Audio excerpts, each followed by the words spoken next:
점심 식사들 잘 하셨습니까? 예, 점심 식사하고 나면 졸리는데 제가 긴장해서 강의하도록 그렇게 하겠습니다. 잠깐 기도하시겠습니다. 하나님 아버지 감사합니다. WCC와 같은 비기독교적인 이 사특한 단체가 기독교를 엎고 우리의 심령 속에 파고 들어와서 성도들을 유혹하는 일들이 일어나지 않도록 주님 한국교회를 붙잡아 주시고 한국교회를 통해서 국가가 정말로 기독교 국가로 기독론 중심의 국가로 발전할 수 있도록 주님 역사해 주시옵시기를 간절히 바라고 원합니다. 우리가 하나님을 섬기는 일이 그냥 우리의 의지에다가 두시지 마옵시고 강권적인 성령의 역사로 말미암아 우리가 스스로 복종하고 스스로 뜻을 이루기 위해서 하나님께 영광 돌리는 우리의 삶이 되도록 도와주시옵소서. 예수님의 이름으로 기도합니다. 아멘.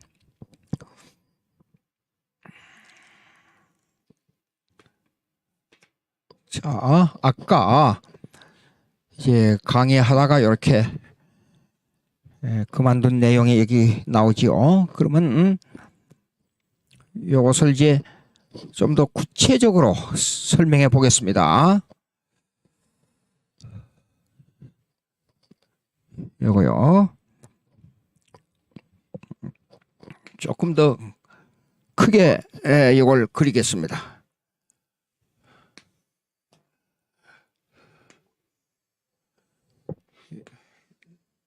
이렇게 크게 하고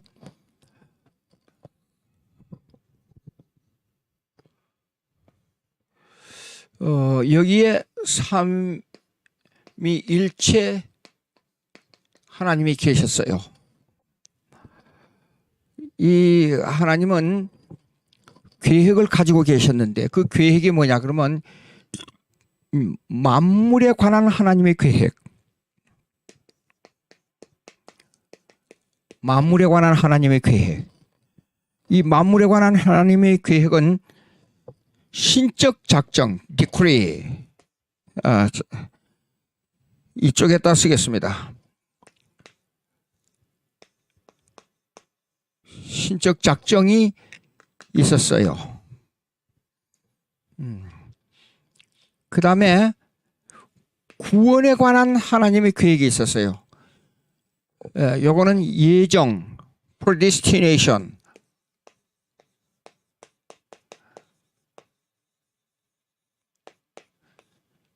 구원에 관한 하나님.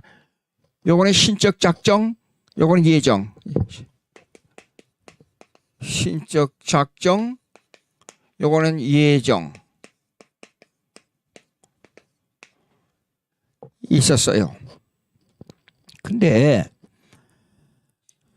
만물에 관한 하나님의 계획은 이거는 범위로는 더 넓어요. 범위로는. 근데 예정은 구원에 관한 하나님의 계획이기 때문에 범위가 좁아요. 그러나 이 둘 다 우주론적 개념을 가지고 있어요. 왜냐하면 역사와 관계를 가지고 있기 때문에. 예. 그런데 그러나 역사의 중심은 범위가 넓다고 해서 만물에 관한 하나님의 계획이 역사의 중심이 아니에요. 구원에 관한 하나님의 계획이 역사의 중심이에요. 구원에 관한 하나님의 계획이. 그러니까 교회가 역사의 축입니다. 근데 아까 지금 우리가 구속사 이 얘기를 하면서 C.H. 나드가 세속 역사와 예수님의 구속사역의 역사를 연계시켜야 된다고 그러지 않아요. 그걸 일치선상에서 보고 있어요. 근데 우리가 알아야 겠어요. 여기 문제가 있어요. 이 구속사를 이렇게 말하는데 문제가 있어요. 그 말은 뭐냐 그러면 뭘 배제한다는 말이냐 그러면 우리가 주장하는 예수님의 예수님의 인격과 예수님의 사역 있잖아요. 사역은 분리해서 생각할 수가 없어요. 예수님께서 바다 위를 걸으셨다. 우리 쉽게 생각하자고요. 예수님께서 죽은 나사로를 살리셨다. 예수님 십자가에 못 박혀 죽으셨다. 그리고 3일 만에 부활하셨다. 승천하셨다. 이 사건들은 어떤 분이기 때문에 이 사건들을 집행하실 수 있지요? 하나님의 아들, 제2의 인격인 하나님의 아들이기 때문에 이 일을 행할 수 있어요. 그 말은 무슨 말이냐? 하나님의 신성을 가지고 있는 예수님의 인격이기 때문에 이 사역이 가능하다 그 말이에요. 예? 그런데 구속사의 입장에서 보게 되면 세상 역사와 연결을 시키면 이 사역을 부정한다는 뜻이에요. 예? 우리가 잘 생각해야 됩니다. 무슨 말이냐면 예수님은 하나님의 제2의 인격이기 때문에 이 사역을 한다는 것은 그의 인격과 사역을 동일선상에서 놓고 봐야 된다 그 말이에요. 따로 뗄 수가 없어요. 그런데 보십시오. 구속사를 깊이 파고 들어가면 이 사역을 배격합니다. 설명할게요. 왜 이 사역을 배격하냐 그러면 자, 예수님의 이 구속사, 예수님의 이 사역, 그 특별히 십자가의 사건과 부활의 사건을 여기다 초점을 많이 두고 있는데 이 사건을 예수님의 인격과 사역을 분리해서 생각하게 되면 어디에다가 초점을 맞출 수밖에 없지요? 십자가의 사건을, 부활의 사건을 해석에 아까 말씀드린 대로 해석의 사건에다가만 초점을 맞춘다 그 말이에요. 그러면 해석의 사건에다가 초점을 맞춘다 그 말은 무슨 뜻이냐 그러면 이런 뜻입니다. 십자가의 사건이 이 십자가의 사건이 나의 구원과 내가 예수 믿고 구원한다는 사건과 상관없이 생각할 수도 있다 그 말이에요. 무서운 얘기입니다. 예? 그러니까 그 역사적 사건을 구속사라고 말하면서 그 역사적 사건을 미래지향적으로만 봐요. 그리고 과거의 사건으로만 봐버려요. 과거의 사건으로만 본다는 말은 무슨 뜻인 줄 알아요? 자유주의신학에서 주장하는 거. 예수님께서 2000년 전에 죽었다가 살아났다는 이 부활의 사건이 나 개인적으로 마음을 부드럽게 하기 위한 사건이지 실적으로 예수님이 맏아들이 돼서 십자가에 못 박혀 죽었다는 것이 내 예수 믿고 천국 가는 거하고는 상관이 없다 그 말이에요. 무서운 말입니다. 예.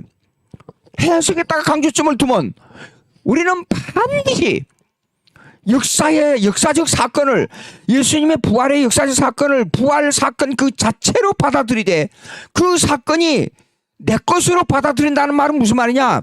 예수님께서 부활하시고 승천하시고 재림하시고 천국을 만드신 사건에 나도 한 헤리티지 뭐예요? 뭐냐 그러면 내가 거기에 상속을 받는다 그 말이에요. 예? 근데 그 상속을 부정하게 되면 뭐예요? 부활의 사건을 다른 방향으로 해석해도 된다 그 말이에요. 예. 아주 중요합니다. 자, 그러면 그럴 때에 보자고요. 요 정도로 하고요. 그러면 삼일체 하나님이 이때요. 여기에 구원에 있어서 뭘 예정하시냐 그러면 요거요. 예정에 있어서 요거 구원에 대해서 구속 언약이 있어요. 구속 언약. 요 속에요. 예정 속에 구속 언약. 구속 언약은 뭐냐 그러면 하나님 아버지와 아들과의 약속이에요. 예. 이 구속 언약의 내용은 뭐냐 그러면 구속 언약의 내용은 아버지는 구속을 예정하시고 아들은 그 구속을 완성하시고 요걸 아버지와 아들 간의 약속이에요. 이 구속 언약이 있었어요. 그러면 이 구속언약이 중심이 돼서 이제 이렇게 이걸 창세로 보겠습니다. 창세. 이 선을 창세. 이 창세는 그냥 물건을 만들었다는 말보다도 창세는 엄청난 내용을 포함하고 있는데, 이 창세는 그러니까 시간, 그다음에 공간, 이런 모든 사건까지도 다 계획 속에서 단계적으로 일어난 내용이라 그 말이에요. 그러면 이 예정에 포함된 것은 누구냐 그러면 예수 그리스도, 그 다음에 천사, 그 다음에 인간이 여기에 속해요. 예. 이 예정은요. 그러면 예정은 이제 이렇게 돼 만물을 창조하시고, 이렇게 만물을 창조하시고, 즉 신적 작정 때문에 만물을 창조하시고, 그 다음에 예정 때문에 구원을 계획하신 예정이 있었습니다. 그러면 이것이 이제 시공간 속에서 이루어져 가는데, 이 만물을 여기에서 만물을 이렇게 이끌어 가시는 중에 제일로 마지막 날 아담과 사람을 창조했죠. 인간을 창조했죠. 그러니까 이 창조의 중심이 인간이에요. 모든 만물의 창조의 중심이에요. 왜냐하면 거기에는 뭘 포함하고 있기 때문에 그러냐면 구속언약이 있었기 때문에 그래요. 구속언약에 있어서 그 예정의 창조의 중심에 누가 있었냐면 인간, 예수 그리스도, 천사가 있었어요. 그래서 이게 중심이 구속언약인데, 이 그 구속언약 속에 아담이 인간이 들었기 때문에 만물의 창조의 중심이 아담이에요. 그런데 이제 이 예정은요, 이런 문제가 생겨요. 예정은 왜 인간에게 이 선악과를 만들었느냐, 이런 문제가 생겨요. 근데 선악과를 안 만들면 인간을 어떻게 보냐 그러면 그 기계로 보라 그 말과 같은 의미를 가지고 있어요. 무슨 뜻이냐 그러면 이 선악과에는 허용적 자유가 주어져 있어요. 허용적 자유라는 것은 뭐냐 그러면 지키면 살고 어기면 죽는다 그 말이에요. 지키면 살고 어기면 죽는다. 그러나 선악과를 따먹으면 죽고, 그걸 지키면 산다. 근데 먹고 안 먹고는 내 마음의 자유의지에 달렸다. 이걸 하나님께서 허용적으로 인간에게 자유의지를 준 거라 그 말이에요. 허용적으로 인간에게 자유의지를 줬습니다. 무슨 말이냐 그러면 인간에게 자유의지를 줬다는 것은 엄청난 내용이 있어요. 거기에 포함된 내용이 무서운 그 엄청난 내용인데, 그 내용은 자연을 다스리고, 그 다음에 만물을 다스리고, 만물을 이름짓게 하고, 동산에서 내 마음대로 먹을 수 있는 자유를 주고, 하나님과 교제할 수 있는 자유를 줬어요. 만약에 이 자유를 박탈한다 그러면 인간은 짐승처럼 돼버려요. 그런 엄청난 복이 있는데, 만약에 지금 세계가 각 국가끼리 막 싸우고 전쟁하고 난리잖아요. 이 중에 이 자연을 다스릴 수 있는 그 자유가 저에게 아담처럼 주어져 있다 그러면 제가 세계를 지배해버립니다. 러시아하고 우리하고 전쟁한다고 가정하십시다. 그러면 이 자연을 다스릴 수 있는 능력이니까 엄청난 거예요. 왜 엄청나냐? 러시아에 뭐 핵폭탄이고 뭐 이거 소용없어요. 갑자기 전쟁한다 그러면 러시아에 오늘부터 한 일주일 동안 영하 500도만 되게, 러시아 땅에만 영하 500도만 되게 해달라고 딱 명령해버리면 끝나버려요. 전쟁은. 영하 500도 어떻게 살아요? 핵이고 뭐 이거 아무 소용없어요. 예, 이 엄청난 복을 받았어요. 근데 이걸 이렇게 할 수 있는 복의 전제가 뭔 줄 알아요?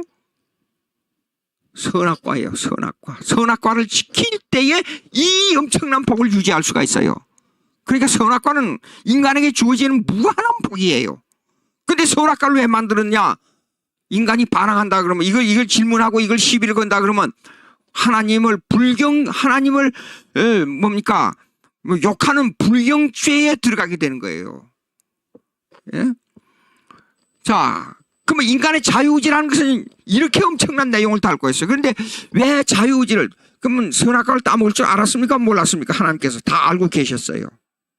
이 창세기의 이 내용을 보게 되면 철저한 하나님의 주권 사상이 들어있어요. 조금 생각나서 제가 하나 말씀드리겠어요. 한 몇 년 전에 우리 정광 목사님이 그 강해한 그 창세기 강해에 시비거리가 좀 생겼어요. 내가 변호를 하기 위한 것이 아니라 이거 신학적인 문제가 있어서 한국교회의 문제점을 제가 지적하기 위해서 그런 겁니다. 그래서 그걸 자세히 전부 다 들었어요. 그리고 뭐 창세기가 뭐 다른 성경은 필요 없고 뭐 어쩌고 뭐 별 얘기가 다 나와요. 근데 거기에 여러분 보세요. 그 치면 아마 그 강해가 아직도 지금 여러분 들을 수 있을 거예요. 예. 근데 자세히 하여간 처음부터 끝까지 자세히 들었어요. 근데 거기에 뭔 줄 알아요? 하나님의 주권 사상이에요. 근데 그 배경에 하나님의 주권 사상을 가지고 설명하고 있어요. 그런데 아주 지엽적인 내용을 가지고 그걸 계속 어느 뭐 어디 사설단체 같은 데서 이 얘기를 해가지고 교파를 등에 업고 이걸 시비 삼아서 사람을 죽이려고 작정하고 있어요. 신학적으로. 예. 그래가지고 내가 그 내용을 읽고 전부 발췌를 해가지고 이 내용은 이런 사상이고 전부 발췌해가지고 교단에 어느 교단 누구 사람들에게 그걸 보낸 적이 있어요. 근데 여러분 이런 얘기를 해야 될지 모르겠어요. 이런 공개적 석상에서. 제가 이제 주일날 설교를 하잖아요. 설교를 해놓고 제가 와서 제가 했던 그 설교 내용을 들어요. 들으면 아이고 내가 이런 말은 안 했으면 좋겠는데 이런 말을 했다. 이럴 때가 한두 번이 아니에요. 저도 제가 했던 설교 내용을 듣고 제가 느끼는 게 그래요. 근데 그거는 아주 지엽적이에요. 근본적으로 신학적 흐름이 뭐냐 하는 걸 가지고 규명을 해야 돼요. 근데 정광 목사님의 그 창세기 강의 설교 내용을 자세히 아주 세밀하게 분석해봐요. 하나님의 주권 사상이에요. 여기에 보면 삼일체 신적 작정의 교리가 들어있어요. 들어보면 예, 그런 아주 전혀 시비거리도 아닌 그걸 가지고 엄청나게 이 바늘구멍만한 것을 가지고 확대해가지고 우주만큼 크게 확대해가지고 사람을 때려잡는 이런 일을 하면 안 돼요. 한마디로. 예. 자, 이제 그 정도 이제 생각나서 잠깐 말씀드렸습니다. 자, 근데 그러면 자유의지를 거둬가 선악과를 따먹을 줄 아시는 하나님께서 그 자유의지를 거둬가면 되지 않겠냐? 그렇게 질문한 사람이 있더라고요. 하나님을 무시하는 불경죄예요. 하나님은 한번 계획하면 반드시 그 계획을 철회를 하시지 않고 그 계획에 대한 계획을 또 하시는 분이에요. 하나님은. 예? 그래서 아까 말씀하신 뭐요? 구속 언약이 거기에 성립되는 거예요. 거기에요. 예? 그리고 이 구속 언약은 우리에게 뭐냐 그러면 인간에게는 아담하고 행위 언약을 맺고 그 다음에 인간에게는 우리 인간 예수 믿는 사람에게는 은혜 언약을 맺어준 거예요. 은혜 언약. 예? 은혜 언약. 예? 은혜 언약은 뭐냐 내용이 하나님은 우리의 아버지요 우리는 그의 가족이란 뜻이에요. 예. 그리고 행위 언약은 뭐예요? 지키면 살고 어기면 죽는다는 자유의지를 사용하는 언약이에요. 보세요. 하나님의 계획은 절대로 앞뒤가 어긋나거나 문제가 있다거나 인간이 시비할 수가 로마서에 읽어봅시오. 시비할 수 없다 그랬잖아요. 예, 그렇습니다. 그러니까 우리가 이런 이제 요 정도로 하고요. 자, 이제 그러니까 보시겠습니다. 이제 요것을 만물을 이 구원의 계획과 예정, 즉 예정이라는 계획과 함께 이것을 그냥 내버려 두시지 않고 이것을 하나님께서 다스립니다. 다스림. 만물을 다스립니다. 이 지구가 돌아가는 것은 이거 잠깐 설명해. 18세기 엘라이먼트 계몽주의는 이 성경에 대해서 어떤 말을 했냐면 창조는 허용해요. 창조는. 그러나 이 만물이 움직이는 것은 다스림을 거절해요. 예. 그리고 이걸 보존하는 것도 거절해요. 무슨 말이냐면 이 만물이 움직이고 이렇게 하는 건 자연 법칙이지 하나님이 다스리는 게 아니다. 그렇게 말합니다. 예. 그것이 18세기 계몽주의 사상이에요. 보존하고 섭리하고 그 다음에 경륜으로 이끌어가고, 예? 이런 걸 거절합니다, 이거요. 예. 그런데 성경은 만물을 그대로 내버려 두시지 않고 하나님의 뜻을 이루기 위해서 다스리고 보존하고 섭리하고 경륜하고 나가시는 그 가운데 때가 참에 예수님이 오신 거예요. 그러면 역사적으로 해석을 해보자고요. 역사적 관점에서 이 구속사 문제가 나오니까 역사적으로 예수님이 오실 때 벌써 수백 년 전에 알렉산더 대왕이 세계를 제패하고 코인의 헬라어 칼로 가지고 세계를 제패하고 보니까 헬라 문화를 안 받아들일 수가 없어요. 헬라 문화가 엄청난 내용이 있다는 걸 알았어요. 그래서 세계적으로 공통으로 사용할 수 있는 헬라어를 만들었어요. 그러니까 이 신약성경의 헬라어로 기록됐고 섭튜젠트 70인역이란 이 얘기를 신학을 공부하신 분들은 아실 거예요. 그거는 뭐냐면 구약을 헬라어로 번역한 겁니다. 그것도 알렉산더가 주도해서 만든 겁니다. 예. 그렇게 돼 있고 그 다음에 로마가 세계를 제패해버렸어요. 예. 그러므로 말미암아 한 나라 로마 시민권을 가지게 되면 전 세계로 복음을 전할 수 있는 아주 좋은 특권을 얻게 됐어요. 그래서 사도 바울이 로마 시민권을 가지고 있었습니다. 예. 그 다음에 로마 그러고 그 다음에 유대인들이 메시아를 목마르게 기다리고 있었어요. 말라기 이후에 400년 동안. 예. 메시아 예언자 아무도 나타나지 않았어요. 그러니까 예수님 이전에 세례의 왕이 나타나서 이 외치는 소리를 듣고 사람들이 막 구름대같이 몰려들었잖아요. 근데 그 요점이 뭐예요? 내가 누구냐예요. 쉽게 말해서 이 말은 어디로 연결돼요? 예수님의 신분이 어떤 분이냐, 예수님이 누구냐로 연결돼요. 예수님이. 예. 자, 이런 조건을 가지고 있어요. 예수님이 오실 때 때가 참에. 그러니까 이거 보십시오. 하나님께서 만물을 다스리고 구원을 예정하시는 것을 집행하시고 보존하시고 섭리하시고 경륜하시는 이 사상, 이 하나님의 주권 사상 때문에 헬라어가 한 언어로 세계 통용어로 유대인들의 목마른 메시아 사상, 그 다음에 로마가 세계를 제패하는 그때가 딱 됐을 때 복음이 전할 수 있는, 복음이 전파될 수 있는 아주 좋은 기회를 만났을 때 예수님이 때가 참에 오셨다 그랬어요. 그런데 문제는 뭐냐 그러면 이렇습니다. 이제 인류 역사 속에서 언제나 quest of Jesus Christ, historical Jesus of the quest of historical Jesus, 예수, 역사적 예수에 대한 질문, 이게 문제예요. 언제나 로마 정부에서 뭐냐 그러면 이것도요, 유대인들도 로마 정부도 쉽게 말해서 예수님이 누구냐, 이게 누구냐. 예, 요점이에요. 여러분, 예수 믿는 우리도 어때요? 예수님이 어떤 분이냐?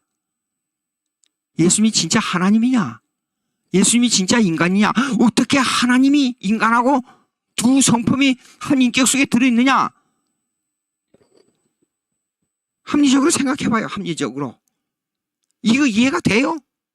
근데 성경은 이렇게 말씀하고 있어요. 그는 근본 하나님의 본체라 그랬어요. 예? 하나님의 본체라 그랬어요. 그리고 성령에 대해서 이렇게 말씀해요. 내 마음속에서 행하는 이는 하나님이라 그랬어요. 이게 여러분 이해가 돼요? 예? 만약에 성경을 하나님의 말씀으로 받는다 그러면 이것이 이해가 된다는 개념을 넘어서 얼마나 감격스러운 내 영의 양식으로 들어오는지 몰라요. 예? 우리가 아주 하나님의 말씀 한마디 한마디도 우리 아주 깊이 씹어가면서 생각해 볼 필요가 있어요. 아주 중요합니다. 자, 그러면 이렇게 돼가지고 이것이 이 시간의 역사가 이제 흘러가는데 이 역사가 흘러가는 데 있어서 이것이 그냥 우연한 사건이 아니고 모든 사건이 여기 계획에 의해서 이루어진다 그 말이에요. 계획에 따라서. 그리고 이 계획이 이 설계도가 완성될 때에 예수님이 재림해요. 새하늘과 새 땅 천국이 이루어져요. 근데 이 역사의 중심에 예수님에 대한 역사적 물음이 뭐냐? 이것이 시비거리라 그랬잖아요. 한 예를 들겠어요. 예수님이 부활하시고 나서 70년 동안 팔레스타인 지역을 로마 정부에서 폐쇄하기보다도 여기를 이 지역을 팔레스타인 지도가 이렇게 돼 있잖아요. 여기 갈릴리 바다 그리고 여기가 사해가 이렇게 돼 있어요. 근데 이 팔레스타인 지역을 봉쇄를 했어요. 이 소식이 못 나가게 하기 위해서 로마 정부에서. 왜냐 그러면 죽은 사람이 3일 만에 다시 살아나서 하늘로 올라갔다는 이 사건을 많은 사람에게 전파되게 되면 로마 정부에서 이것들이 이걸로 말미암아 로마 정부를 혹시 공격할까? 이 왕권을 공격할까? 이것 때문에 급신한 거예요. 이 사람들이. 그래서 이 하나님의 역사는 참 기가 막힌 역사인데, 그러니까 역사를 아까 제가 말씀드렸잖아요. 구속사라는 개념을 가지고 역사를 어떻게 보느냐는 것이 아주 중요한데, 이런 엄청난 사건들을 무시하고 생각하는 것이 구속사의 개념이라니까요. 예? 보시겠습니다. 예. 여기 폐쇄해서 유대인 기독교인들이 여기에 예수 믿는 이방인들과 이 기독교인들이 밖으로 못 나가요. 근데 하나님께서는 유대인 함락 작전을 통해서 이 기독교인들이 밖으로 나가서 온 천하에 복음을 전할 수 있는 길을 만들어줬어요. 하나님께서. 그것이 바로 티토 장군의 티토 장군에 의한 유대 예루살렘 함락 작전이에요. 그 얘기 좀 하겠어요. 야, 참 역사를 그냥 예수님이 십자가에 못 박혀 죽었다는 것을 사건으로, 그 다음에 교리로, 믿음으로 안 받아들이고 그냥 의미로만 받자, 해석의 역사로만 받자, 그러면 얼마나 큰 문제가 생기는가 제가 지금 이 얘기를 하는 거예요. 예? 여러분 예수 믿으면 천국 가잖아요. 천국 가는 사람이 예수님의 십자가를 어떻게 받아들여야 돼요? 간단합니다. 간단해. 근데 이상한 말 가지고 이거 성도들 게임하면 안 된단 말이에요. 자, 이제 예루살렘 성이 이렇게 있다고 가정하십시다. 근데 자꾸만 기독교인들의 숫자가 늘어가는 거예요. 70년 동안 이 지역을 로마 정부에서 봉쇄를 하게 된 거예요. 근데 예수님께서 이랬어요. 미리 예언했어요. 마태복음 24장 읽어보세요. 선지자들을 돌로 치는 자들이여, 내가 너희를 암탉히 날개 아래 그 새끼를 품으려고 한 적이 몇 번이었더냐. 예루살렘아. 예수님이 우시면서 하염없이 눈물을 흘리면서 예루살렘의 멸망을 예언하고 있었어요. 예, 그 멸망 중에요, 전에도 없었던 이런 엄청난 비참한 사건이 일어난다. 자, 보십시오. 그 예언한 내용 중에 한두 가지만 제가 말씀드릴게요. 많지만. 첫째, 사람들 보고 어디로 가지 마라 그래요? 겉옷을 가지러 다락방으로 올라가지 말고 들에 있는 자가 집 안으로 들어가지 마라 그랬어요. 그리고 애기 변 자들 화가 있을 것이라 그랬어요. 근데 예루살렘 함락 작전이 주 70년에 이루어졌어요. 티토장 나중에 황제가 됐죠. 이 사람이 이루어졌습니다. 근데 정보를 들으니까 예루살렘의 여기 밑에 성전 밑에 이 아주 귀중한 자료와 여기에 보물들이 밑에 성전 밑에 숨겨놨다는 이 얘기를 들었어요. 보물들을. 그래서 들어갈 때 그 아기 벤 자들 고통당하는 이 얘기 말로 할 수 없는데 들어갈 때 걸리는 모든 사람들은 남녀노소 노인 어린애 할 것 없이 무조건 찔러 죽여라 명령했어요. 근데 이걸 포위해 가지고 상당한 오랫동안 2중 3중으로 포위해 있었어요. 이 속에서 어린애가 죽으면 어린애를 삶아먹고 밖으로 나갈 수 없고 이제는 어떻게 할 수가 없어요. 진짜 살 수가 없어요. 살 수가 없어. 그 때를 타고 갑자기 침범에 들어간 거예요. 다치는 대로 찔러 죽였어요. 애기면 부인들이 몸이 무거워서 도망갈 수 없어 찔러 죽고. 그래가지고 이 지역의 함락작전이 이루어지면서 가서 이 자료와 보물을 드러내기 위해서 모든 성전을 허물고 땅을 전부 후에 팔아. 그래서 성전 위에 성전 돌 하나도 놓이지 않을 것이라는 예언이 그대로 이루어져 버린 겁니다. 그래서 여기 남은 소수의 유대인들이 마사다라고 하는 70도가 넘어요. 이 산봉우리에 올라가서 도망 살게 됐어요. 근데 여기서도 장기간 동안 살 수가 없어요.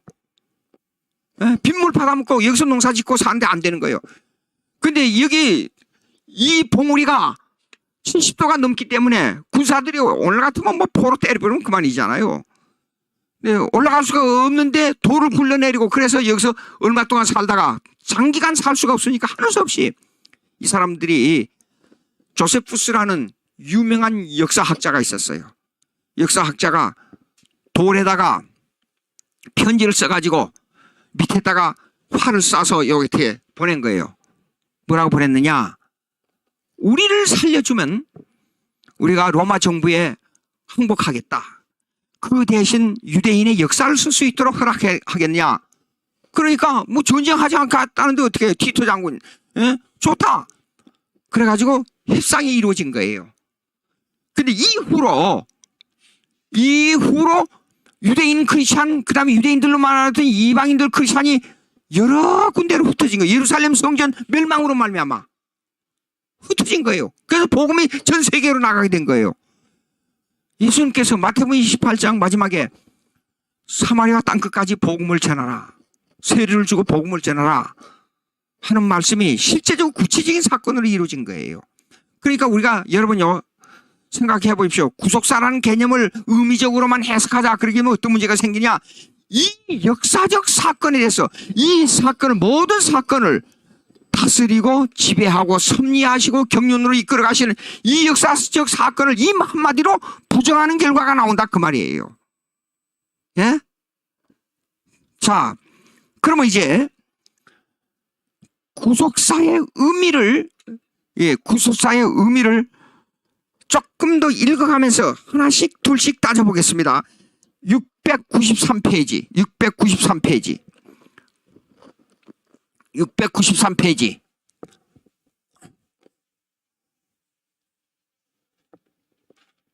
693페이지 이거 일부러 한국교회란 말을 제가 썼어요. 중간에 구속사의 의미 하열 계시시대 하열스 계시시대는 뭐예요? 성스러운 해석의 역사라 그렇겠죠. 하열스 계시시대 했습니다. 하열스 계시시대는 성스러운 이 계시대는 역사라는 의미로만 해석하면 안 되고 좀 더 해석을 더 첨가해서 거룩한 해석의 역사 그렇게 해석해야 됩니다. 자, 한국에서 구속사 하열 계시대 즉 redemptive history라는 말이 유행처럼 떠돌아다니고 있다. 그런데 이 단어의 의미를 정확하게 파악하지 못하고 마구잡이로 사용하고 있다는 데 문제가 있다. 예? 창세 이후 하나님께서 시공간을 통해 역사하신 사건을 연대적 순서에 따라 기록한 역사를 구속사로 잘못 인식하고 있는 사람들이 많다. 이 말을 왜 제가 썼냐? 생명의 말씀사나 어디 가서 구속사에 대한 책들을 이렇게 전부 뒤져봤어요. 뒤져보니까 전부 이 내용에 그냥 연대적 순서에 따라서 하나님께서 시공간을 통해 사역하신 사건을 연대적 순서에 따라 기록한 것을 구속사라고 잘못 생각하고 있는 사람들이 99%예요. 보니까 구속사의 개념을 모르고 있어요. 보니까 이 하열수 계실 때라는 의미는 예수님께서 이 세상에 계실 때의 당대의 사건을 해석하는 역사를 두고 하는 말이에요. 예수님께서 이 땅에 계실 때에 거룩한 삶을 살았던 사건을 거룩한 역사로 보자. 그걸 해석하는 액면 그대로 받아들이는 역사보다도 예수님의 십자가 부활 사건을 해석의 개념으로 보자. 그 말이 구속사의 개념이에요. 근데 잘못 해석하고 있단 말입니다. 예? 그러나 도드가 주장한 이 구속사라고 말하는 도드의 그 신학자의 사실 이거 성경을 바로 믿는 사람들은 이걸 이런 것을 신학이라고 말하지 않아요. 제가 미국 가서 공부하는데 어느 학생이 하나 질문을 하더라고요. 아프리카에서 온 흑인 학생이 질문을 하니까 교수가 딱 가만히 듣고 있다가 이렇게 말을 해요. 그거 Do you want philosophical answer or theological answer? 철학적인 대답을 원하느냐 신학적인 대답을 원하느냐 그렇게 반문하더라고요. 교수가. 그러니까 그 내용을 모르고 학생이 요거에 대한 그냥 내용만 좀 설명해 주시오 그런 거예요. 그러니까 교수가 하는 말이 이러더라고요. 너는 질문을 할 때는 철학적인 개념을 가지고 질문을 하는데 대답은 신학적인 대답을 원한다. 그거는 변증한 기독교 변증학의 개념이 필요한 대답이다. 딱 그렇게 말하더라고요. 그래서 제가 그때 신학적 개념과 철학적 개념의 구분을 정확하게 해야 되겠다. 제가 왜 이 말씀을 드린 줄 아세요? 구속사라는 개념은 신학적 개념이 사실상 포함되지 않았어요. 일반 역사, 해석의 역사적 개념을 가지고 구속사라고 말한 거예요, 지금. 예. 그러니까 알아야 될 것이 있습니다. 나드가 주장한 구속사의 의미는 시공간의 사건에 초점을 두지 않고, 자, 보십시오. 아까 제가, 보십시오. 이 사건은 요렇게 이 역사적 이 사건이요. 다스리고 보존하고 통치하고 섭리 경륜하는 이 사건은 반드시 뭘 포함하냐? 이 포함은 뭘 말하느냐? 시간과 공간을 포함하고 있어요.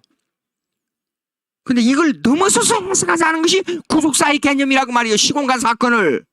그러니까 하나님의 주권적으로 섭리적으로 다스리고 통치하는 사건을 넘어서 일어난 사건에 대한 주관적 해석만 강조하는 것이 구속사의 개념이라 그 말이에요. 지금 그 내용이 여기 들었습니다. 즉 시공간의 사건에 초점을 두지 않고 예수님께서 십자가에 죽으시고 부활하신 사건을 사건을 그대로 받아들인 게 아니라 묘사하는 데 강조점을 두어 그 의미를 도출해내는 것을 구속사로 말하고 있는 겁니다. 예? 여러분 깊이 생각해 보십시오. 한마디로 간단하게 얘기하자고요. 예수 믿고 천국 가지요, 분명히. 그거는 하나님 묘사의 사건, 그냥 이념적인 사건으로 끝나는 겁니까? 실제적인 사건이 아니에요, 앞으로? 분명히 하나님께서 창조하셨잖아요. 분명히 역사를 다스렸잖아요. 섭리하시고 경륜으로 이끌고 오셨잖아요. 그리고 예수님이 오셨잖아요. 그 계획에 따라서 예수님이 오셨잖아요. 계획에 따라 예수님이 오셨으면 부활하고 승천한 것도 그냥 우연히 일어난 사건이에요? 하나님의 계획이 있었어요. 그 안에 누가 들어있어요? 믿는 우리가 들어있어요. 그래서 우리는 상속을 받아요. 상속은 그냥 이념, 묘사의 사건으로 끝나는 겁니까? 상속은 분명히 보고 만질 수 있는 사건으로 우리에게 오는 거예요. 그것이. 그러니까 시공간의 사건이에요. 천국도. 천국을 그냥 일반적 개념으로 말하기만 하면 안 돼요. 근데 여기다가 묘사의 강조점을 더 의미를 도출한, 의미만 도출하면 끝나요. 부활이라는 거 있었어. 예수님이 십자가에 죽었다 살아난지 어쩐지 그 상관하지 마. 그냥 의미만 가지고 있으면 돼. 그것이 예수 믿는 구원의 믿음이에요. 그게? 예? 자, 보십시오. 결론적으로 제가 이제 여기서 결론을 지어서 말씀을 드리겠습니다. 성경이 주장하는, 제가 이렇게 썼어요. 성경이 주장하는 시공간의 역사를 중요시하기보다도 의미의 역사를 동일선상에 두고 생각하는 해석의 역사관일 뿐이다. 딱 그렇게 결론 지었어요. 예. 일반 사람들은 기독교를 생각하지 않는 일반 철학이나 일반 종교는, 타 종교는 종교의 개념을 신비적 요소, 그 다음에 하나의 도덕적, 윤리적, 아니면 신비적 요소에서 그치고 말아요. 그 생각이. 근데 기독교는 그게 아닙니다. 제가 강조하는 거 다시 말씀드릴게요. 기독교는 역사적 사건을 포함하고 있어요. 그런데 그 역사적 사건이 교리로 와 있어요. 교리는 뭐예요? 역사적 사건을 해석하는 거예요. 해석하는 거예요. 그러니까 우리가 십계명을 알아야 돼요. 십계명의 뜻이 뭐냐? 십계명 속에는 그냥 윤리 도덕만 포함한 게 아니에요. 그 속에 예수 그리스도가 암시되어 있어요. 그 속에 내 죄를 깨닫는 죄론이 그 속에 암시되어 있어요. 지키면 살고 어기면 죽는다 그랬잖아요. 근데 십계명 뭐예요? 지키면 살고 어기면 죽는다는 아담의 교리를, 지키면 살고 어기면 죽는다는 그 아담이 받았던 교훈을 구체적으로 세분해서 재선포하는 것이 십계명이에요. 예. 그리고 예수님은 스스로, 예수님께서 말씀하시죠. 나는 이 율법을 완성하러 온 것이지 폐하러 온 것이 아니라, 십계명을 다 지킬 수 있는 분은 예수님밖에 없어요. 그러니까 예수님과 관계를 가지고 있어요. 십계명은요. 근데 그것이 또 나와 관계를 가지고 있어요. 왜냐? 나는 십계명을 통해서 죄를 깨닫는데 이것을 대신 지켜주신 자가 누구냐? 예수님이라. 그리고 예수님은 우리 죄를 대신해서 십자가에 비참하게 못 박혀 죽고 3일 만에 다시 살아났어요. 역사적 사건이에요. 이 역사적 사건하고 이 십계명이라는 교훈하고 아주 밀접한 관계를 가지고 있단 말이에요.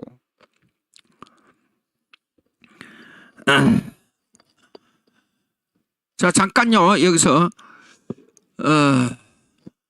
이렇게 해보겠습니다.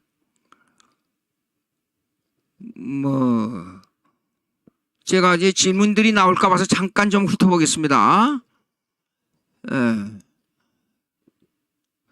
오케이. 좋습니다. 아까 책 얘기가 나왔는데, 책은 여기 교회에 갖다 놨어요. 사랑제일교회에 갖다 놓고, 그 다음에 서점에 전부 퍼져 있습니다. 그러니까 어느 서점에 가든지, 특별히 생명의 말씀사, 광화문에도 있고 각 지역에도 있어요. 생명의 말씀사. 또 두드려 보니까 어디에도 있냐 그러면 교보문고에도 있더라고요. 그러니까 거기서 구해 주시면 감사하겠습니다. 예, 좋습니다. 그 다음에 694페이지, 694페이지, 예, 694페이지 첫째 파라그래프 제일 마지막에 보시겠습니다.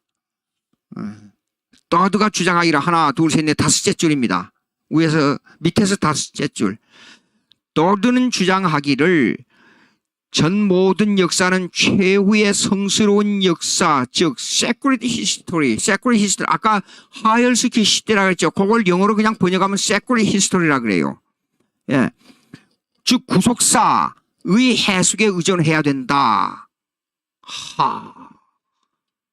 아주 무서운 말을 했어요. 우리를 대적하는 말을 했어요. 거룩한 역사, 구속사에 해야 된다. 모든 역사는 하나님의 주권 역사에 의존해야 된다. 그래야 됩니다. 예? 그러면 여러분 이렇습니다. 예수님이 십자가에 못 박혀 죽은 것은 예수님 스스로 생각해서 내가 불쌍한 사람들 위해서 죽어야 돼. 죄인들을 위해서 죽어야 되겠다. 그래 죽었습니까? 예수님이 그냥 스스로 하나님 하늘에 계시다가 내가 내려가야겠다. 그랬습니까? 아니에요. 하나님 아버지의 계획에 따라서 그렇게 했어요. 예수님께서 아버지께서 일하심으로 내가 일한다 그랬잖아요. 예수님께서 하신 말씀이나 그의 사역은 전적으로 하나님 아버지의 계획에 따라서 그 사역이 이루어진 거예요. 예. 근데 모든 성스러운 역사, 즉 구속사의 해석에 의존해야 된다. 그것도 구속사의 사건에 의존한 게 아니고 해석에 의존해야 된다. 이렇게 기독교를 좀먹는 말을 했어요. 그 다음에 역사에 있어 신적 의미의 우주론적 원리는 진정한 시작과 종말을 포함한 신화적인 도식 안에 나 이런 일을 이 책을 이 사람들이 하는 말들 때문에 이 마음속에서 이 분노와 짜증이 일어나는 것은 이런 말할 수가 없어요. 자다가도 벌떡 일어납니다. 왜 그런 줄 알아요? 이 자유주의 신학과 이 철학은요, 기독교 이름 바짝 기독교 옆에 와 있어요. 와 있으면서 칼ኩ리를 가지고 기독교를 찍어내리는 거예요. 예? 자, 신화적인 도식 아니에요. 물어봅시다. 성경이 신화입니까? 성경이 신화냐고요? 예수님이 죽었다가 다시 살아나신 그것이 신화냐고요? 신화. 하늘로 올라가신 신화예요? 그럼 천국도 신화겠네요? 실제가 아니에요. 실제는 사건이 아니네요, 그러면? 이야, 이게 참. 이렇게 구속사라는 말 속에 이런 말들이 들어있다니까요. 근데 한국교회에서 내용도 모르고 구속사라는 말을 막 함부로 쓰고 구속사 저기 무슨 구속사적인 그러고 성경을 막 오용해서 자기들 마음대로 써버려요. 예? 즉 신화적인 도식 안에 신구약 성경의 역사를 자료했게 하므로 아이고 미치겠네. 신화적인 도식 안에 신구약 성경의 역사를 자리 잡게 하므로, 예? 그러니까 성경에 나타난 역사를 신화로 잘 꾸며 써야 되죠. 예? 그래요? 맞아요? 기독교 신학에서 상징적으로 표현하게 되겠다. 기독교 전에 상징적이 뭐예요?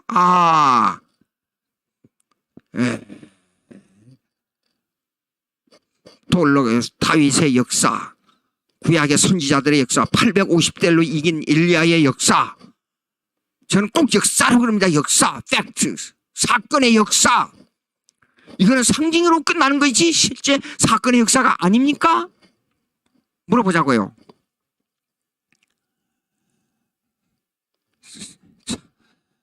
이게 말을 하려니까 또 말이 안 나올 정도로 지금 속이. 근데 읽어보십시오. 여기 인용구에 이렇게 나와 있어요. C.H. Dodd 해가지고 History of the Gospel. 그래가지고 1938년 제가 인용한 책 그 페이지가 117페이지에 나와 있어요. 요 내용 그대로 옮긴 겁니다. 이것이 구속사가 말하는 역사관이에요. 근데 구속사적으로 성경을 해석해야 된다고 떠들고 오는 분들이 많아요. 한국교회. 예. 자.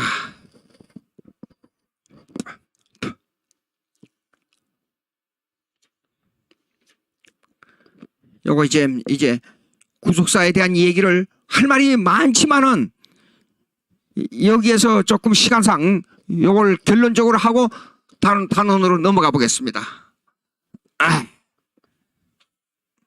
그러니까 우리가 신앙생활을 할 때 하나님의 주권 사상을 가진다는 것이 얼마나 중요한지 몰라요. 제가 예수 믿으면서 어려서부터 예수 믿는 게 한 60년 되는가 봐요. 예수 그리스도를 구세주로 받아들이고 난 후에 지금까지.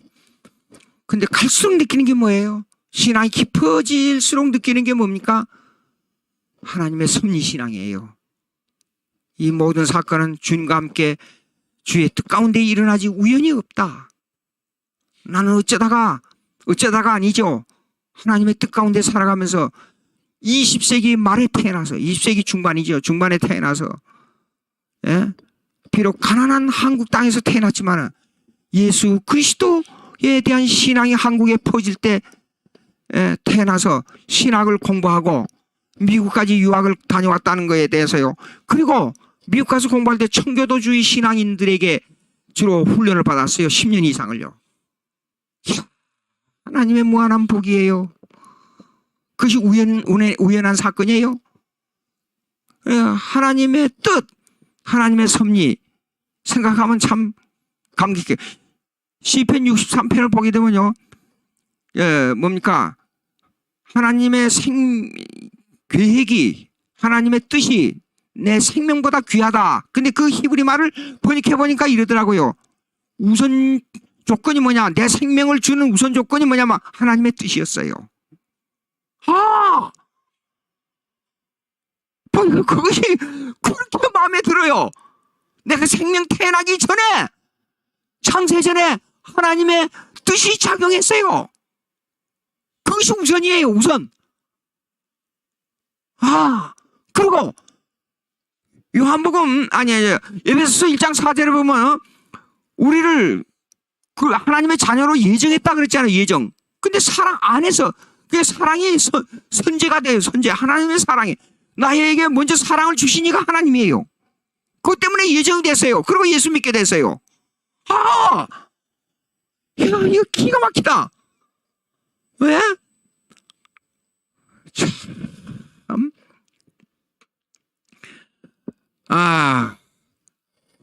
감사합니다. 감사합니다. 감사합니다. 감사합니다. 저기요. 그러면은 여기 보세요. 694페이지. 이제 이거 결론 지으려면 이렇게 해야 되겠어요. 694페이지. 둘째 패러그래프 보십시오. 둘째 패러그래프. 더드는 위 언급한 역사관에서 크게 잘못된 구속사를 주장하고 있는데 그 내용을 분석하면 다음과 같다. 예. 요거 제가 이제 이걸 인용하면서 이걸 분석했습니다. 보십시오.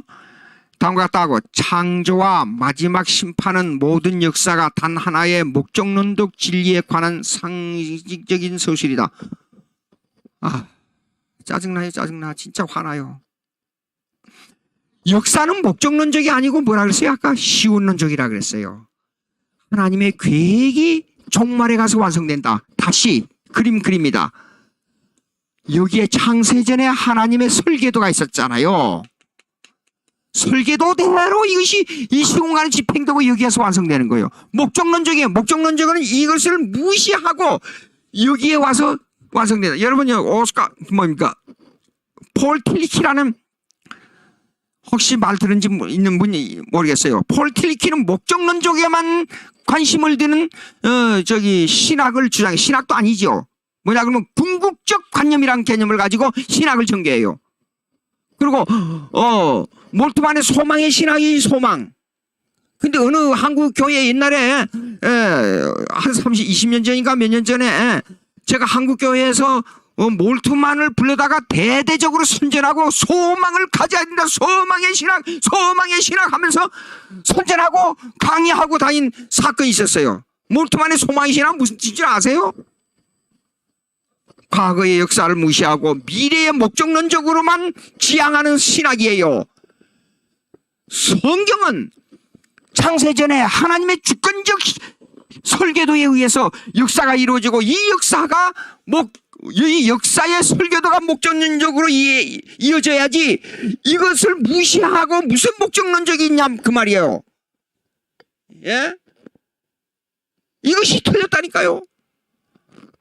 자, 근데 보자고요.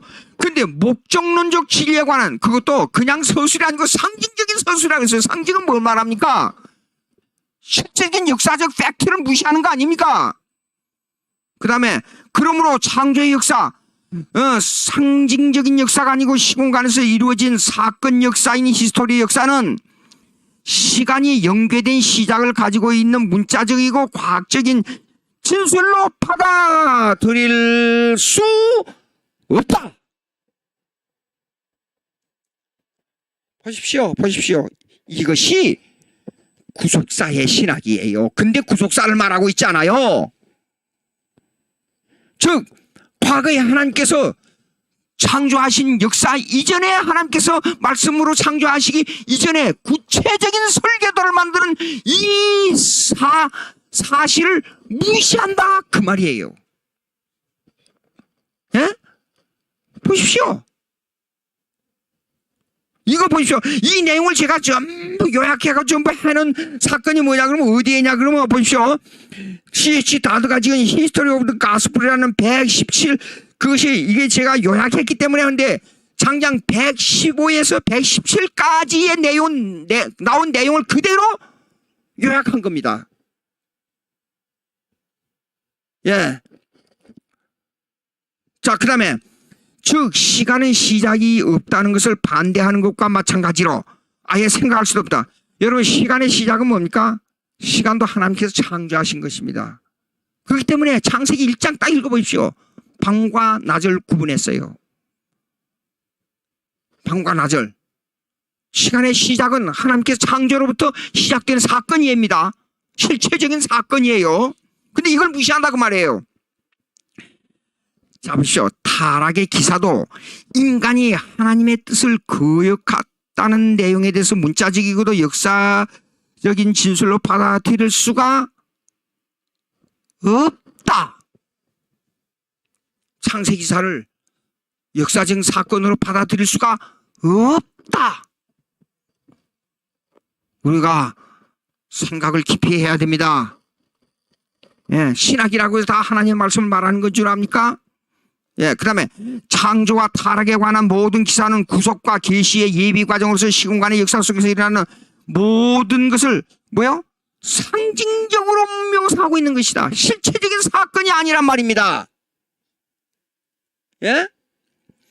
그리고 최후의 심판은 하나의 신화인데 그래서 아까 물투만의 비신화론 얘기했죠. 신화. 아니 역사적으로 일어난 사건을 창조의 사건으로부터 아담의 사건을 신화로 본다는 거 이게 어떤 문제가 있는지 우리가 알아야 돼요. 제가 자꾸 열이 나서 지금 이렇게 얘기하고 있는데 아이고 그리고 최후의 심판은 하나의 신화인데 큰 투쟁을 통한 최종적인 해결을 상징적으로 하요. 상징적으로 이런 생각을 해요. 제가요. 이렇게 말장난만 하는 이 사람들을요. 하늘나라에 가서 제일 뜨거운 고통을 받아봐야 정신을 바짝 차리지 않겠냐 하는 생각을 해요. 만약 우리가 종말을 시간 속에서 일어난 사건들이 연계있는 언젠가 끝날 것이라는 내용에 대해 문자적으로 취급한다는 거나 시간적인 역사가 아닌데도 역사처럼 이 뭐냐면 과시 히스토리라고 썼는데 요거는요 이 말은 무슨 말이냐 그러면 상징적인 역사를 가져간다 그런 뜻이에요. 실제적인 사건이 없어요. 근데 여러분들 혹시 이런 게 있어요? 꿈을 꾸면요 꿈에서 고통당하는 꿈을 꾸지 않아요. 그럼 실제적으로 고통당한 것 같이 느끼지 않아요. 실제는 아닌데 그걸 갖다가 과시 히스토리라 그래요. 취급한다면 매우 어려운 문제가 발생한다. 또한 인간이 이 땅 위에서 죽어 없어지거나 대격변으로 지구 자체가 소멸되기 전에 역사선상에서 선이 악과 싸워 결국 승리할 것이란 예언의 신화를 받아들일 수 없는 극심한 난제가 발생한다. 이 말은 쓸데없는 말인데 신화를 이렇게 해석하고 있다 그 말이에요. 말도 아니래요. 아닌 얘기예요. 그러므로 기독교는 하나님의 목적과 모든 역사의 관계를 최후 심판에 의한 상징으로 실현된 종말론으로. 여러분 혹시 다니면서 내가 옛날에 와서 이 얘기를 때 실현된 그 TV 설교 속에 어떤 분이 실현된 종말론을 실체화하자 그렇게 말한 분이 있더라고요. 내가 깜짝 놀랐어요. 예? 실현된 종말론 realize eschatology는요 우리가 생각하는 전도를 해서 예수 믿고 구원 얻고 복음화해서 교회를 하나님 나라 모양으로 이끌어가자는 말이 아닙니다. 이 말은 realized eschatology라는 말은 이렇습니다. 예, 자세히 다시 한번 읽습니다. 기독교는 하나님의 목적과 모든 역사의 관계를 최후 심판에 의한 상징으로서 그 말이에요. 그냥 이념으로서. 이게 불토만의 헬라말로 케로스 전도라는 말은 선포이지 실체화, 사람이 거듭난다는 실체화를 말하지 말라 그럽니다. 무식한 것들 말장난하는 거 보면 사람 정말로 복장 터져요. 그것을 실현된 종말론이라 그래요. 예?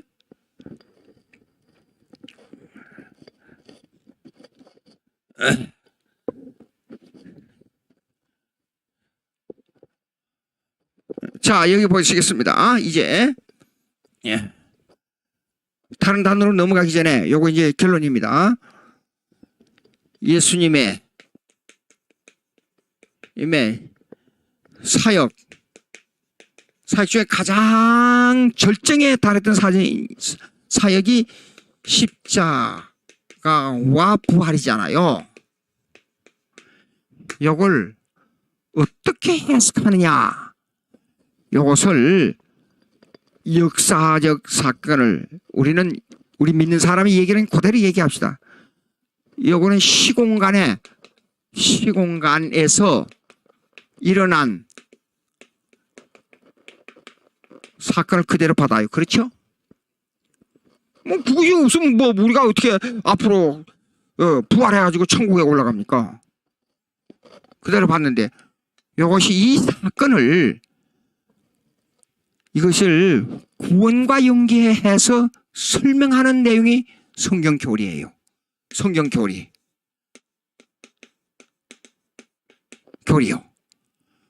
그런데 우리는 이렇습니다. 이걸 두 개를 동시선상에 놓고 받아들여요. 그렇죠? 그냥 이해하는 머리로 알아 됐어 설명했으니까 그건 그렇다고 알아. 그걸 옮기라 그러면 내 말로 옮길 수 있어. 그것이 아니고 우리의 영혼의 양식으로 받아들여요. 그걸. 그 뭡니까? 나 예수 믿고 이 땅에서 살다가 죽음은 죽음으로 끝나는 것이 아니고 예수님의 부활체처럼 나도 변화돼서 하늘나라에 간다. 이것을 믿고 그대로 받아들입니다. 예. 그런데 구속사의 개념은요. 구속사의 개념은 이걸 무시하고 어떤 개념으로 받아들이냐? 그걸 알아야 돼요. 구속사의 개념은 두 가지로 나와요. 첫째, 이걸 상징으로 볼 때 예수님의, 그러니까 이걸 갖다 프라그마티즘의 띠알라지라 그래요. 뭡니까? 실용주의라는 말이 좀 이상한데 이게 한국말로 뭐라고 번역해야 될지 모르겠어요. 예수님의 예수님의 모범 조금 의역이 됩니다. 모범주의 상징을 말합니다. 모범주의 상징. 예? 모범주의 상징이 뭐예요? 예수님은 도덕적으로 흠잡을 데가 없어. 그 모범을 따라야 돼. 그러니까 우리도 예수님처럼 살아야 된다. 예수님이 나의 구세주라는 개념보다는 그걸 우선으로 하자 그 말이에요. 또 그 다음에 예수님을 가난한 사람을 돕자. 가난한 사람 폐지되지 않느냐. 그 다음에 포악적인 로마 정부에 대항해야 되지 않냐. 그래서 옛날에 우리 구조학이라는 게 있었죠. 자유주의에서 말하는 구조학. 정치적 구조가 나쁘다, 경제적 구조가 나쁘다, 이걸 타개하자. 그것이 남미에서 시작되는 리버레이션 테올로지, 그러니까 해방신학과 옛날에 70년대 우리 한국에서 발행했던 민중신학과 통한단 말이에요. 이런 말 하게 되면 여러분들이 저 말을 안 믿을 수가 있을 겁니다. 근데 주체 사상의 원리가 민중신학과 해방신학과 통하는 게 있어요.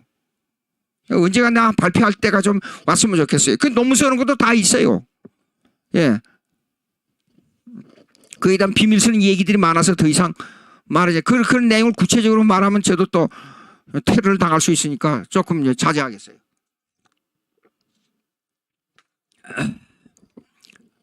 자, 보십시오. 그 다음에 두 번째가 요 예수님의 이 사건을 실존주의로 해석하자는 겁니다. 실존주의. 요런 모범주의 상징으로 보자는 것과 실존주의로 해석.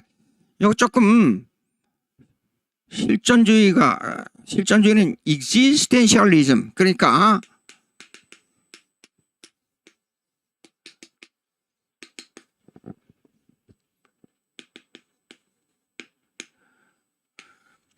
실제로는 실존주의라는 개념은 조금 어려운 말인데요. 요거요.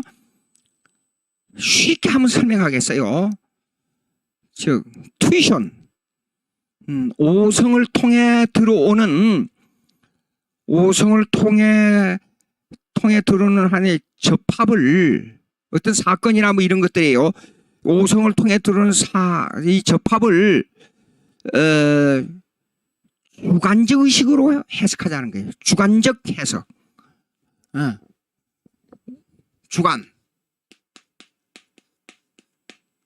주관적. 그러니까 북한에서는 이러잖아요. 사람을 쇠뇌 교육을 시키잖아요.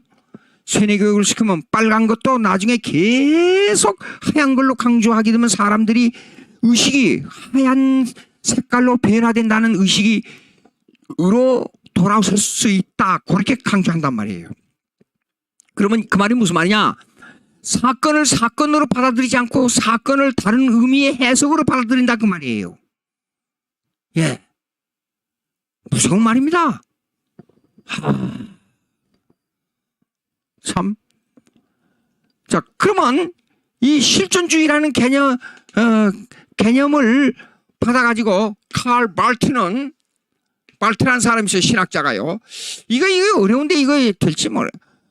발트는 뭘 강조했냐면 트랜센덴탈리즘, 초월주의를 강조했어요. 초월주의. 요거 어려우니까 요것만 설명할게요. 에?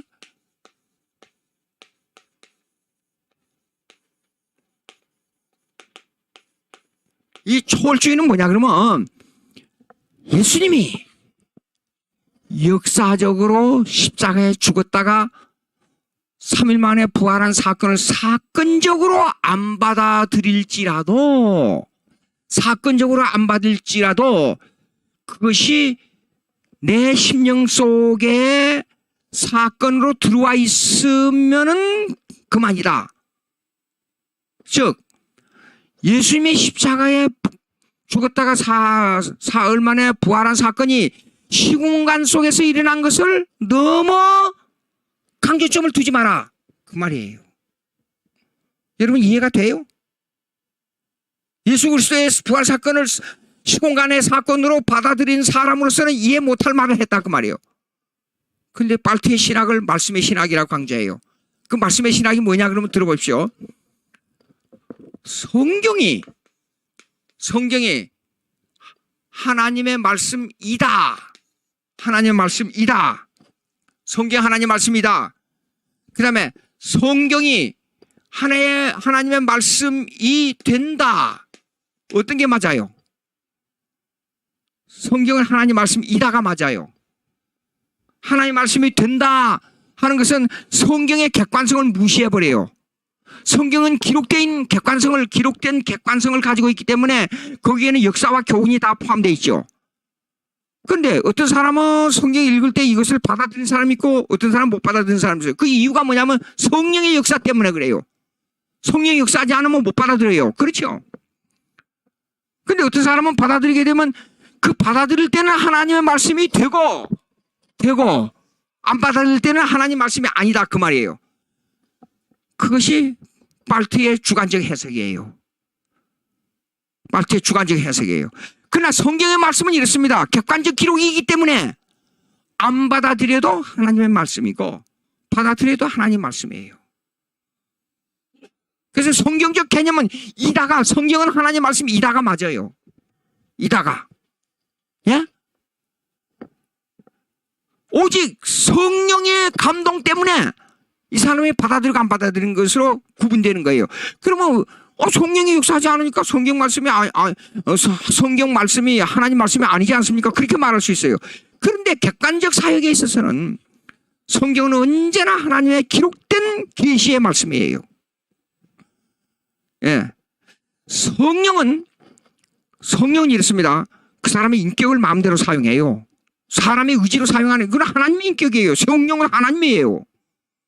그 때문에 예정된 사람은 이래요. 인간이 아무리 반항해도 구원받기로 결정된 사람은 결단코 성령이 역사해서 그 예수 그리스도를 구세주로 받아들이도록 성령이 환경, 조건, 인간 그 외에 여러 가지 사항 모든 것을 다 조정해서 그 사람이 예수 믿도록 이끌어가요.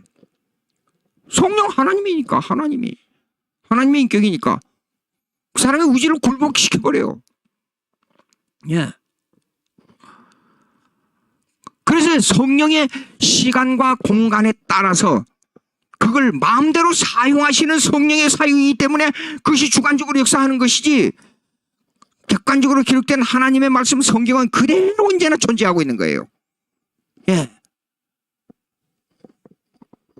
자, 발트란 사람은 이 사람은 이렇게 그 실존주의적 어떤 사건을 받아들일 때 주관적으로 받아들이는 입장이기 때문에 신학에 봐서도 이 실존주의 개념이 들어가지고 이 하나님의 말씀을 받아들이고 기록된 성경의 역사를 받아들이는데도 뭡니까? 주관적 개념으로만 인식한다고 말이에요. 이제 그럼 발트에 예수님의 십자가에 대한 사건을 어떻게 받아들이냐 보자고요. 즉 시공간의 사건, 시공간의 사건을 받아들일 때에 요걸 해석 또 그 다음에 주관적 관념에다가 기초를 둬서 받아들이자 그 말이에요. 예? 즉 간단히 설명하자면 이렇습니다. 예수님이 십자가에서 죽었다가 3일 만에 부활한 이 사건은 시공간 속에서 일어났든지 안 일어났든지 하는 것을 너무 관심을 두지 말고 그것만 내 마음속에 인식 속에 있으면 된다 그 말이에요. 무서운 말씀입니다. 이게 바로 해석의 관점이에요. 예? 자, 결론적으로 말씀드리겠습니다. 이 방송을 듣고 계시는 성도 여러분, 우리 속에, 우리 주위에는 아주 사람을 호리는 말들이 너무 많습니다. 하나님의 말씀을 젖먹고 들어와서 교회를 망치려는 악마의 개교가 우리 주위에 너무 많습니다.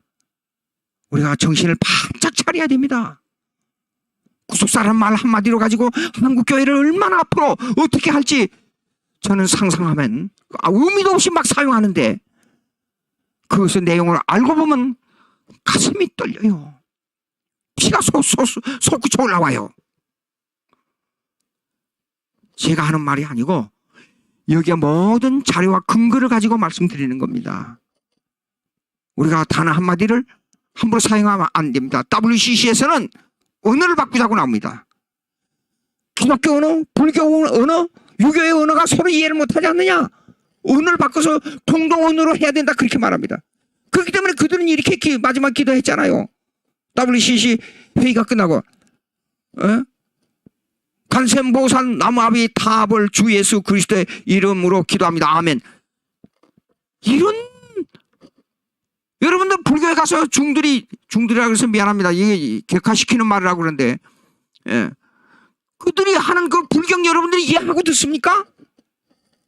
근데 성경에 들어와서는 성경에서만 우리가 신학적으로 쓰는 단어가 있잖아요. 이걸 바꾸면 안 됩니다.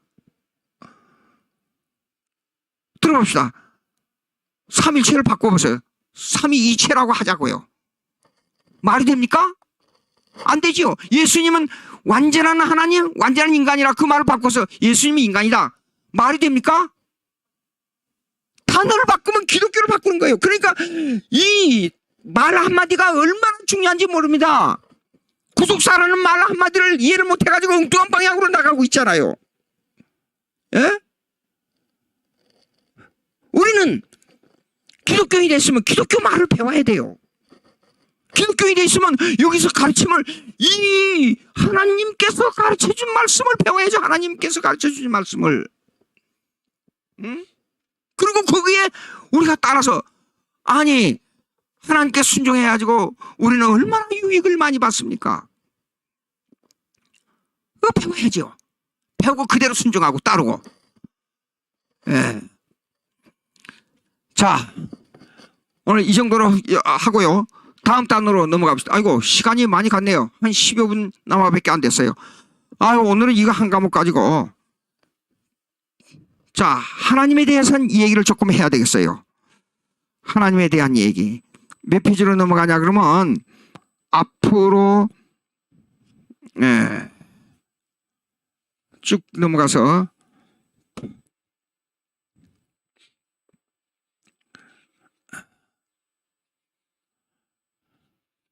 잠깐만요.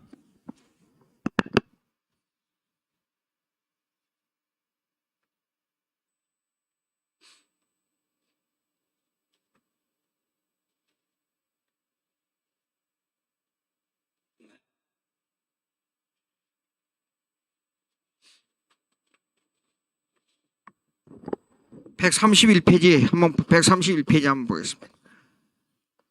지난번에 했던 겁니다, 이거요.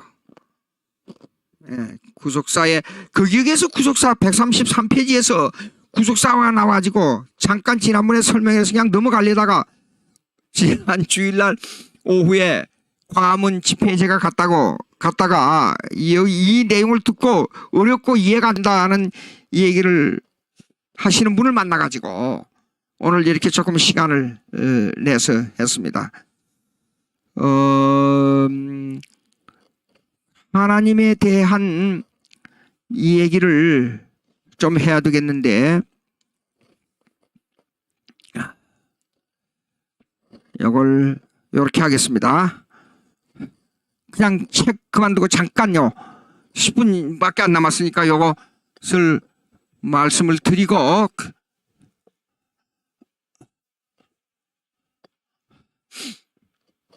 시간이 되면 끝나기로 하겠습니다. 하나님 그러면 하나님의 인격, 그 다음에 하나님의 사역, 그 다음에 하나님의 요거 전에 하나님의 존재를 먼저 해야 됩니다. 존재, 하나님의 존재. 하나님의 존재는 하나님이 있다.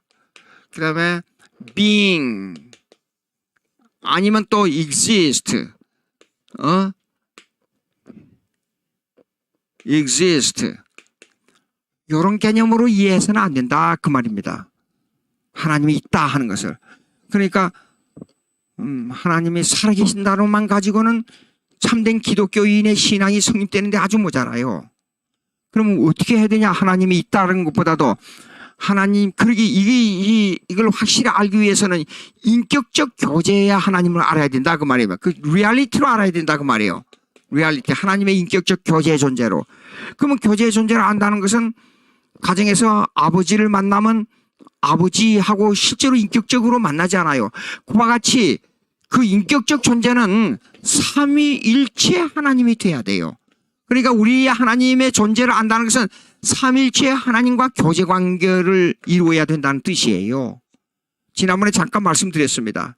그러면 이걸 실제로 교제 관계에서 일어난 사건적으로 하나님을 알고 섭리적 신앙이 깊어가야 하나님에게 더 강한 신앙이 돼요. 그러면 이 섭리적 신앙을 사건적으로 섭리적 신앙을 사건적으로 안다는 것은 뭐냐? 이거는 하나님의 사역을 알아야 된다 그 말이에요. 예, 이 하나님의 사역을 안다는 이 말은 뭐냐 그러면 이것입니다. 아까 신적 작정의 교리를 알아야 되고 예정의 교리를 알아야 돼요. 지금 내가 여기 서 있는 것은 근원적으로 파고 들어가면 하나님의 뜻이 작용했다. 예. 근데 안 믿는 사람들은 그게 아직 우연한 관계로 무엇인가 안 된다. 인간관계가 내 마음대로 안 된다. 그까지만 가지 이것이 하나님의 뜻이라고까지는 말 못하잖아요. 예, 인격적 교제로 이루어져야 된다. 그러면 이 신적 작정과 예정의 교류에 들어가게 되면 뭐냐 그러면 여기에 포함되는 것이 이 예정의 교류 속에 포함된 것은 무궁무진한 뜻이 있는데 그것이 예수님의 기독론, 그 다음에 여기서 인간론, 그 다음에 여기에 나오는 구원론의 기반이 돼 있어요. 여기에요. 예, 잠시요. 에베소서 1장 4절부터 쭉 읽어보면 뭐가 나오죠? 그리스도 안에서 나를 택했다 그랬고 사랑 안에서 나를 그 전제 두 가지가 나와요. 그리스도 안에서 그러면 기독론이잖아요. 사랑 안에서 그거는 구원론도 포함되고 인격론도 포함되고 많은 것이 포함되지 않아요. 예, 이런 관계를 이 유기적 관계를 가지고 있어요. 이렇게요. 그리고 이 신학적인 이론을 말하기 위해서 철학에서 우리를 공격해온 게 있어요. 그 공격하는 것이 뭐냐면 블락하우스 법칙이라 그래요. 이 책의 뒤에 보면 나와요. 블락하우스 법칙. 에? 블락하우스 법칙이라 그래요. 이 블락하우스 법칙은 이렇습니다. 이걸 그냥 쉽게 설명하면 이래요. 경계의 법칙이라고도 말해요. 근데 요 집이 이렇게 있어요. 집이 이렇게 있어요. 그러면 여기에 경계선이 있잖아요. 이거요. 근데 여기는 앞에 문이 있어요. 이렇게요. 문이 있어요. 근데 앞에는 이 도로가 있잖아요. 예, 도로 없이 집이 성립될 수 없으니까. 근데 이 집을 가려 그러면 시간이 이렇게 도로를 해서 이렇게 들어가려면 그리고 문을 열고 닫아야 되고 이 절차가 이렇게 돼 있어요. 근데 블락하우스 법칙은 뭘 강조점을 두냐 그러면 요 나누는 이 벽을 강조점을 둬요. 근데 블락하우스의 법칙은 통할 수 없는 법칙이라는 개념을 가지고 이걸 부수고 이 집으로 바로 들어갈 수는 없어요. 아파트에 살게 되면 우아래 층이 있잖아요. 그 우아래 층을 없애버리고 위에 천장에 벽을 뚫고 들어가 버린 사람이 어디가 있어요? 그건 불가능하잖아요. 예. 근데 이 블락하우스의 법칙은 이렇습니다. 이렇게 경계가 있는 법칙이지만은 절차에 따라서 들어가는 통과의 법칙이 있다. 그런 뜻이에요. 예? 근데 신학을 우리가 생각할 때는요, 이런 게 있어요. 신론과 인간론은 전혀 다르다. 그렇게 말하지만은 그게 아니에요. 칼빈은 말하기를 이래. 인간 너 자신을 아는 것이 바로 하나님을 아는 것이다. 그랬어요. 하나님을 아는 것이 내 자신을 아는 것이다. 그러니까 성경을 읽어봐요. 가장 하나님을 깊이 알려면 자기 죄인 되는 걸 깨달아야 돼요. 그러니까 에베소 아니고 이사야 6장 보세요. 스랍들의 진동하는 소리를 듣고 나 입술 망했어. 난 죽을 수밖에 없다. 고백했어요. 야, 나는 망하였도다. 고백했어요. 진짜 하나님을 알게 되면 이렇게 아는 거예요. 이것이 블락하우스의 법칙에 있어서는 이렇습니다. 하나님과 인간 사이는 분명한 경계선이 있어요. 그런데 절차에 따라서 통하는 법칙이 있어요. 이 절차, 문을 따라 들어가고 도로를 따라 들어가는 이 절차가 뭐냐? 성경이에요. 성경. 예? 성경을 통해 하나님을 알 수 있는 거예요. 그렇습니다. 여러분 오늘까지 여기까지 하고 잠깐요 봅시다. 여기 무엇들이 나왔는가?